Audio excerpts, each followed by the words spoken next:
coach terbaik saya, coach terbaik kami yang sudah membimbing selama ini dengan segala kesabarannya dan hal-hal yang terinternalisasi nilai-nilainya saya banyak dapatkan dari Bapak. Juga Pak Haji Talib Sidiana bersama staf pada saat ini. Perkenalkan Pak, saya Rahmat dan Nugraha, guru akuntansi dari SMK itu. Judul aktualisasi kali ini adalah inovasi media pembelajaran akuntansi keuangan kelas 12 berbasis elektronik di SMK Negeri 1. Kemudian saya sengaja tampilkan lagi bahwa ini adalah hal yang penting yang menjadi pijakan saya untuk membuat inovasi ini. Selaras dengan misi terutama yang nomor 3, melaksanakan sistem pendidikan dan pelatihan berkompetensi dengan menggunakan teknologi komunikasi. Ini yang menjadi pijakan utama saya. Juga ini melakukan inovasi serta kreativitas yang diperlukan kepada siswa. Ini yang utamanya. Satu lagi yang tidak kalah penting adalah isu revolusi industri 4.0. Nah, ini Pak yang sekarang sedang tren-trennya. Revolusi industri, bahasanya mungkin industri, tapi ternyata pendidikan pun berpengaruh. Sekarang ini banyak hal yang dikatakan asing, misalnya tentang bagaimana tentang artificial intelligence, kemudian tentang big data, deep learning, dan segala macamnya, cloud computing itu menjadi hal yang terintegrasi penuh di semua sektor, terutama pendidikan. Terbukti juga kenapa berpengaruh pada pendidikan yang sudah kita ketahui, rumah baca sendiri luar dinas pendidikan untuk mengimbangi ini. Nah, ini juga menjadi hal yang penting yang menjadi fokus saya, apalagi berhubungan dengan akuntansi Pak.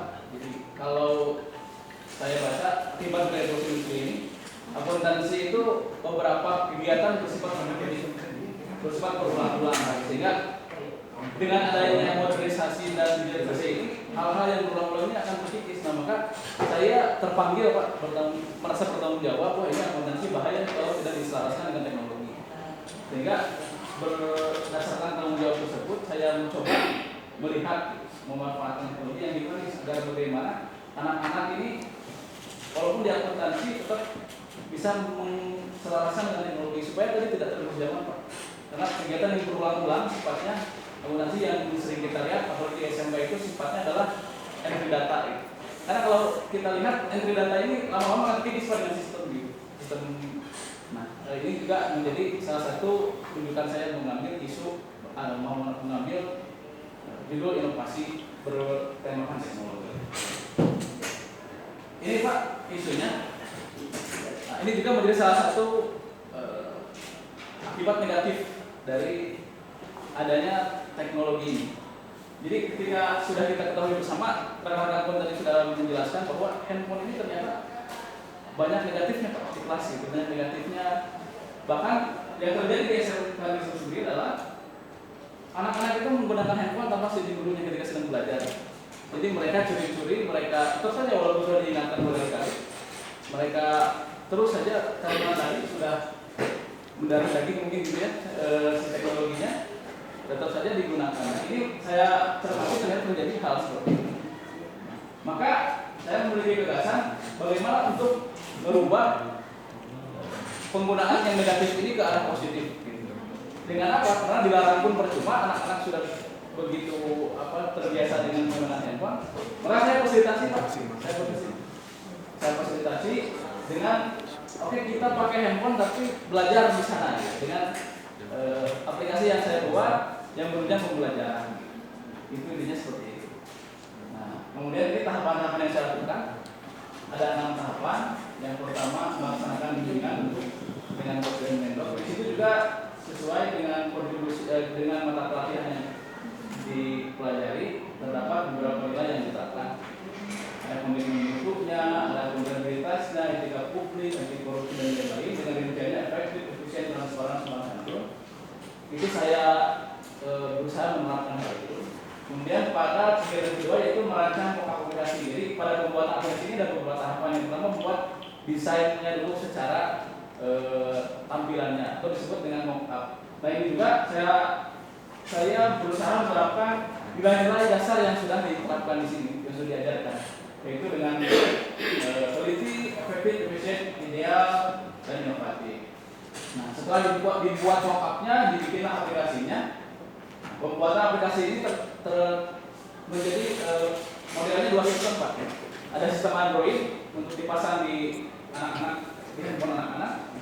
ada web adminnya, jadi ada 2 tahap. Web admin ini untuk apa? Nanti si web admin inilah yang akan bisa mengupdate konten-konten, menu-menu konten-konten nanti diupdate ke web adminnya, kemudian dia tersinkron di handphone anak-anak, sehingga si aplikasi yang saya buat ini berbentuk dinamis, tidak hanya satu kali pakai saja, nanti bisa dikembangkan, apakah diisi konten, video, diisi modul, diisi lagu, diisi soal-soal juga bisa. Nah di sini juga sama, saya mencoba menerapkan nilai-nilai dasar yang telah dipelajari. Kemudian selanjutnya adalah proses praktek pembelajaran.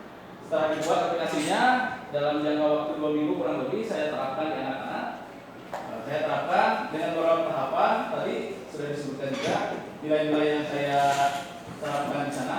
Contoh ketika anak-anak menginstal, karena nanti ada tahapan menginstal, jadi saya mencoba tidak diskriminatif.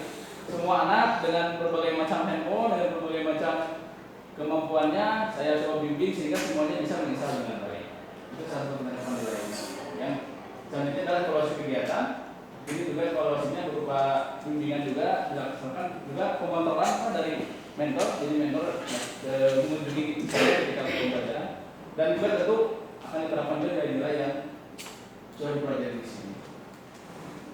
Kemudian analisis dampaknya Pak, jika tadi karena tidak difasilitasi, itu dampak negatifnya anak-anak nanti akan kecanduan dan tidak terkendali Pak penggunaan handphonenya. Nah maka dengan adanya dengan adanya aplikasi ini mudah-mudahan menjadi solusi Pak, menanggulangan penggunaan smartphone yang tidak terkendali dan juga bisa memanfaatkan si smartphone ini yang asal negatif menjadi positif sesuai dengan tadi visi-misi sekolah tadi, pemanfaatan teknologi, juga tugas dan fungsi guru, dan juga mencoba dengan disentuh dengan nilai Pak gitu. Jadi namanya teknologi disentuh dengan nilai-nilai, saya coba mudah-mudahan bisa menjadi pemanfaatan pembelajaran yang tidak kebablasan terkendali.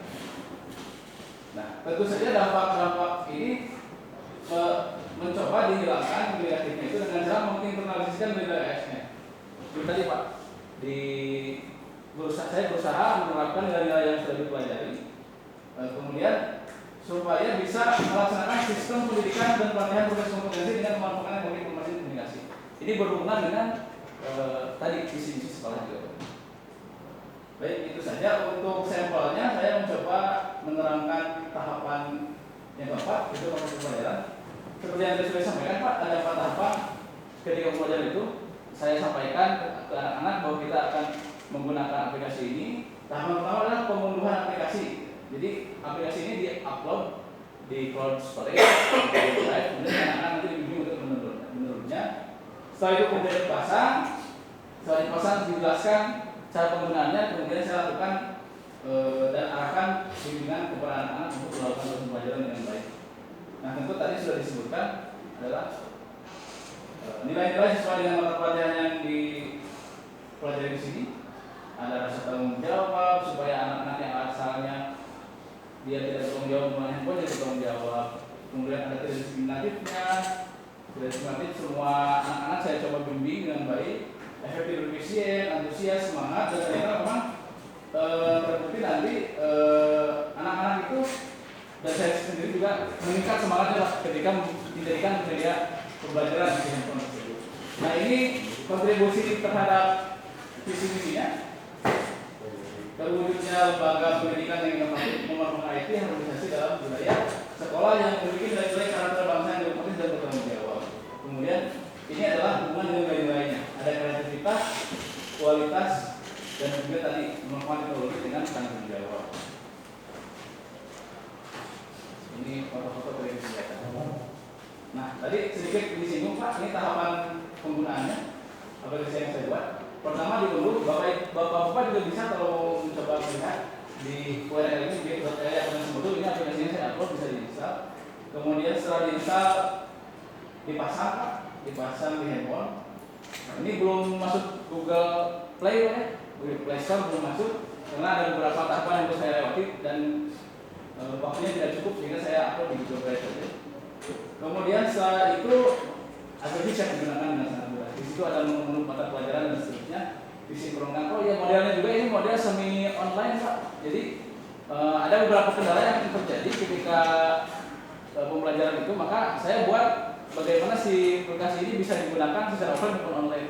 Jadi ketika anak-anak tidak punya kuota itu sebetulnya bisa digunakan, asalkan dengan nanti ada sinkronisasi satu kali saja. Untuk kalau ketika ada update dari web adminnya, nanti tinggal di sinkron satu kali saja. Misalnya di sekolah ketika ada wifi, dibawa ke rumah bisa Pak, dipakai, dibawa ke rumah bisa tanpa harus menggunakan kuota internet. Nah ini sedikit saja tentang web adminnya. Kalau tadi yang sifatnya diinstal di aplikasi Pak, ini web admin gunanya untuk apa? Untuk tadi Pak, mengupdate konten-konten yang ada, bisa disesuaikan, modulnya diganti, videonya diganti dan segala macamnya. Bahkan ditambah fitur-fitur yang lain untuk dikembangkan di masa depan itu bisa juga Pak. Karena kemarin saya fokusnya di modul saja.